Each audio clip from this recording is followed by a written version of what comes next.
Dear Becky, if you're reading this, it means you're at your mom's and have discovered that we no longer have a home of our own. In this envelope is a key to a storage unit on Green Street with your clothes and personal effects. I paid a month's rent for storage. I didn't have time to pack it neatly, so I hope you won't mind the 12 garbage bags I used. I tried to be gentle with fragile items. Well, I tried.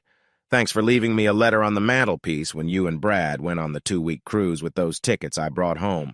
You were so surprised when I walked in and found you and Brad sleeping in our bed. I could tell by the smirk on that asshole's face that he was so proud of himself when you begged him not to stop. I don't know what my best performance was. The sad look on my face when I saw the two of you, or when I threw the flowers and tickets and told you to take your lover on a cruise because you obviously didn't want me anymore. I saw Brad's eyes light up when he heard about the cruise and he had that smirk on his face, yeah, because he thought he'd won. Or my best performance might be the 3 weeks I had to act humiliated because that asshole was telling everyone in the office how he had my wife because I wasn't man enough to take care of her. Even the office manager came to my desk to laugh at me. Please thank Brad for the email he left at work, letting everyone know he was going on a 2-week cruise at my expense with my wife as his bed partner. I also want to thank you both for discussing that business trip he was sending me on so the two of you could be together for 4 days. I'm glad you admitted that he seduced you at the Christmas party at work. I know he's flirted with you at other company parties, but until this incident, I hadn't seen the two of you slip away. But at the Christmas party, I saw you two having sex for the first time and took a picture with my phone. His wife describes him as more of a pump-and-dump stallion. He has lasting power, but she assumes you'll get bored of him soon enough. She finds my somewhat smaller size and tender lovemaking with affectionate foreplay more enjoyable. Yes, his wife and I are now lovers. I went to their house and showed her your picture about 2 weeks after the Christmas party, which she didn't know about. We originally planned to hook up for revenge, but found that we were so good in bed that we just started making love regularly. The more we met and talked, the more we fell in love with each other. That's when we started planning the cruise and the ultimate revenge fuck for the two of you. We started recording all of your conversations so we knew what you two were planning. My lawyer liked the conversations when you and Brad were discussing where to send me next. Tina and I were worried that you wouldn't give in to the main part of the plan.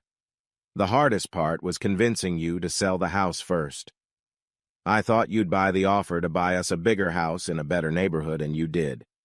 Second, I stormed in with the papers you were supposed to sign right after I saw Brad leave. I knew you'd smell sex and want me out of the house as soon as possible. You didn't disappoint me again. You looked really scared when I ran in until I explained that I needed signatures on some papers for the realtor. You signed without even looking. I even heard you breathe a sigh of relief as I hurried out of the room. You signed the power of attorney without looking. And finally, I burst in on the two of you fucking. I was as nervous as I could be when I walked into the bedroom. I wasn't nervous about what I'd discovered. I was afraid I couldn't look sad and weak enough to make my performance look believable. I must have put on a great performance because you two were making derogatory comments and smirking at my misery. When I moved my clothes into the guest room after Brad left so he had somewhere to put his clothes, I thought you were going to roll around with joy. Then you used that sad, pouty voice to tell me you were sorry. When I turned around and looked at you with tears in my eyes, it was because I had to poke my fingers in them first to bring on the tears. I loved the way you grinned. I wanted to stay as far away from you as possible, just like Tina, Brad's wife, stayed away from him. I know he doesn't wear a wedding ring and tells women he's not married, but trust me, he's been married for 5 years. You, Becky, are about the 8th or 9th affair his wife has suspected since they got married. The reason for this letter is to tell you and Brad that Tina and I have dumped you cheaters. We're not asking for a divorce. If you two want a divorce, you're welcome to pay for it. Information for Brad. He will, of course, call you when he finds out that Tina has sublet their apartment. Unlike me, she donated his clothes to the Salvation Army. We found a couple willing buyers who bought all the furniture from our house and later their apartment. Tina and I need somewhere to live after our house was sold and her apartment sublet, so we went to Europe to think about it. Tina emptied the bank accounts but left the credit cards open for our trip since we were low on cash. Tell Brad he will definitely love all those frequent flyer miles we got for him. While you two were traveling, we spent a week in Europe, in top-notch five-star hotels, all on Brad's cards. You might regret choosing Brad. His credit limits aren't very high. In our first 4 days in Europe, we fully utilized 3 cards. Thank goodness he had 4 more to provide us with for the rest of the trip. Now that I've told Brad all the good news about Tina, our trip, the apartment, and the bank, I'm going to have to give him the bad news. I'm sure he'll be fired when he goes back to work. I filed an alienation of affection lawsuit against him, the branch manager, and the company. When my lawyer went to the main office in New York, the first thing he did was scroll through the tape of you and Brad when Brad bragged about sending me out of town to screw you. He then scrolled a tape of other employees coming up to my desk to humiliate me for being hornswoggled by Brad, with the branch manager joining in the humiliation.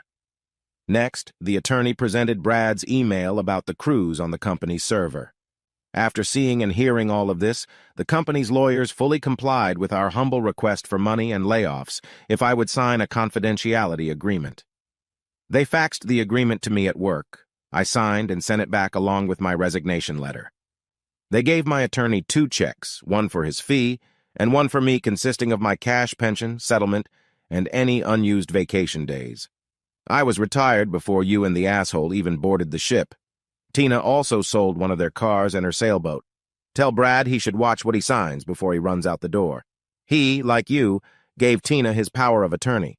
She was going to sell the car you came home in, but decided it wouldn't do much considering how many payments were left. Now about you, my loving wife, who took great pleasure in tooting my horn and calling me a wuss. While you and Brad were laughing, Tina and I were planning. All the humiliation you two heaped on me is now coming back to you both double. I hope your mom lets you and Brad stay at her house. When I gave her the letter, I explained to her that you were on a cruise with your lover, and that I was leaving you because I couldn't bear the humiliation of the 2 of you openly having sex in our home. I gave her a copy of your humiliating letter. She seemed very upset about your promiscuous behavior, that's what she said. All I did was call you a good wife who chose to be another man's whore. Your mother thought that adequately described your actions. Anyway, you signed the power of attorney earlier. Refer to the beginning of the letter if you've forgotten. So I sold the furniture then when you boarded the ship. I moved my clothes and belongings into Tina's hotel room. When Brad sent me to Florida for those 4 days, I took a couple days of medical leave, flew out of the country, and opened a bank account in the Cayman Islands. When we closed the sale of the house, I transferred the money into my new account. As I explained, my wife was not present at the closing of the sale because she was looking for a new place to live and I would be leaving soon. Accordingly, they were more than happy to help. I also sold both of our cars as I didn't need them. I closed credit card accounts except for one in my name only, so hopefully you didn't try to use the cards while traveling. That could have been pretty embarrassing. I closed all of our bank accounts, and again, that power of attorney came in handy. The home buyers happily transferred the money into my new account. Oh, I used your share of that money to pay off our joint credit cards before the cards were closed. I'm thoughtful, huh? I always thought you were one of the most beautiful women I'd ever seen until I met Tina. Now I know Brad is a fucking idiot for cheating on a goddess like Tina. She has shoulder-length brown hair and sparkling green eyes.